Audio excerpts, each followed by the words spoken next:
आणि यानंतरची एक मोठी बातमी आहे। उमेदवार किसन गावडेंना कार्यकर्त्यांनी घरात डांबून ठेवलेला आहे। नागपूर महानगरपालिकेच्या प्रभाग क्रमांक 13 मध्ये हा राडा झालेला आहे। किसन गावडेंना डांबून ठेवलेला आहे। एबी फॉर्म परत घेण्यावरून कार्यकर्ते आक्रमक झाले होते।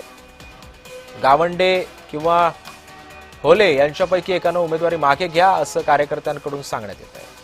भाजपचे कार्यकर्ते आणि माजी आमदार सुधाकर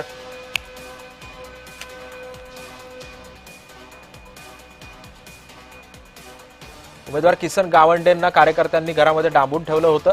नागपूर महानगरपालिकेच्या प्रभाग क्रमांक 13 मध्ये हा राडा झालेला आहे। एबी फॉर्म परत घेण्यावरून कार्यकर्ते आक्रमक झाल्याचं सुद्धा चित्र पाहायला मिळतंय। गावंडे किंवा होले यांच्यापैकी एकानं उमेदवारी मागे घ्या असं कार्यकर्त्यांकडून सांगण्यात येत आहे।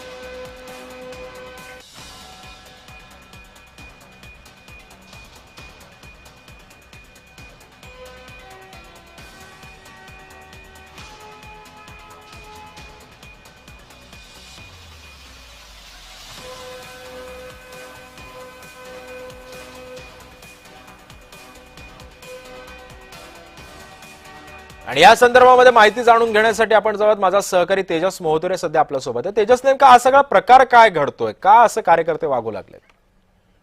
भाजपमध्ये जे आहे सध्याकडे नागपूर महानगरपालिका हाय व्होल्टेज ड्रामा पाहायला मिळत। अशात जर बघितलं असेल तर प्रभाग क्रमांक 13 मध्ये जर बघितलं असेल तर या ठिकाणी किसन गावंडे भाजपचे एका अर्थानं इथले नेते आहेत आणि यांना एका अर्थानं इथली उमेदवारी द्यावी असं या कार्यकर्त्यांचे आव्हान आहे। कारण की पक्षश्रेष्ठीने कुठेतरी यांना एबी फॉर्म दिलं होतं, मात्र या ठिकाणी जर बघितलं असेल तर विजय होले सुद्धा हे उमेदवार 2 एबी फॉर्म दिले होते। त्या ठिकाणी शेवटची तारीख माघार घेण्याची। यामध्ये जर बघितलं असेल तर किसन गावंडे हेच उमेदवार पाहिजे, कारण की स्थानिक आणि सतीश होले दुसऱ्या प्रभागातले आहेत। त्यामुळे स्थानिकांची जी मागणी आहे की किसन गावंडे हेच भाजपचे उमेदवार पाहिजे आणि या सगळ्या संपूर्ण जर बघितलं असेल तर हे जे कार्यकर्ते आहेत तर संपूर्ण कार्यकर्त्यांची मागणी आहे की किसन गावंडेच फक्त आम्हाला एका अर्थानं उमेदवार पाहिजे। आपण काही कार्यकर्त्यांसोबत बोलण्याचा प्रयत्न करूया। काय सांगाल, आज आपण किसन गावंडे यांना घरात दाबून ठेवलेलं आहे, आंदोलन करतात, काय आपली पक्षश्रेष्ठीकडे मागणी असणार सगळ्याची?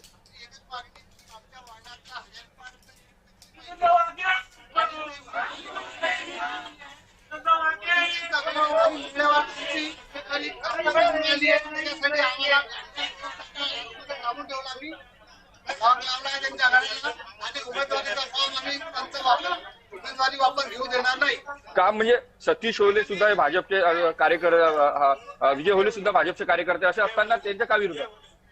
विजय होले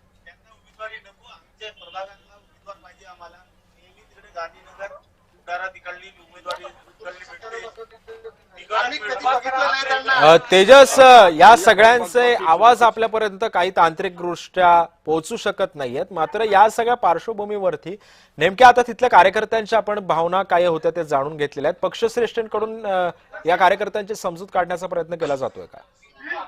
भाजपचे इथले माजी आमदार जे आहेत ते सुधाकर देशमुख या ठिकाणी आले, कार्यकर्त्यांची समजूत काढण्याचा प्रयत्न केला, मात्र आपण जर बघितलं असेल तर या संदर्भात कार्यकर्त्यांनी नकार दिला। कारण की भाजप हा पार्टी विथ डिफरन्स म्हणणारा पक्ष आहे। अशा पक्षामध्ये आता थेट जे आहेत कार्यकर्ता एका इच्छुक कार्यकर्ते होते गावंडे यांना एका अर्थानं डांबून ठेवलंय, कारण त्याची मागणी होती की हे स्थानिक आहेत आणि स्थानिकांनाच फक्त एका अर्थाने ती उमेदवारी व्हावी, कारण की विजय होले हे बाहेरच्यात म्हणजे पार्सल आहेत, त्यामुळे आम्हाला पार्सल उमेदवार नको, तर आम्हाला आमच्या स्थानिक उमेदवार हवा अशी मागणी आहे ज्या कार्यकर्त्यांनी रेटून धरलेली नाही। आता थेट त्यांना ज्या घरात त्यांना डांबून ठेवलेले आहेत। आपण जर बघितलं तर कार्यकर्ते संपूर्ण आक्रमक झालेले आहेत आणि त्यांची मागणी आहे सध्याच्या घडीला की विजय गावंडे हे एका किसन गावंडे हे आमचे उमेदवार हवे, कारण की या संपूर्ण याच्यात जे आहेत ते त्यांना घरात डांबून ठेवलेलं आहे आणि आज उमेदवारी अर्ज मागे घेण्याच्या शेवटची तारीख असताना अशा वेळी जे आहेत कार्यकर्त्यांचे आक्रोश सध्याच्या घडीला नागपुरातील प्रभाग क्रमांक 13 मध्ये आपल्याला पाहायला मिळत आहे। नक्कीच, धन्यवाद तेजस, तू दिलेल्या या सविस्तर माहितीबद्दल।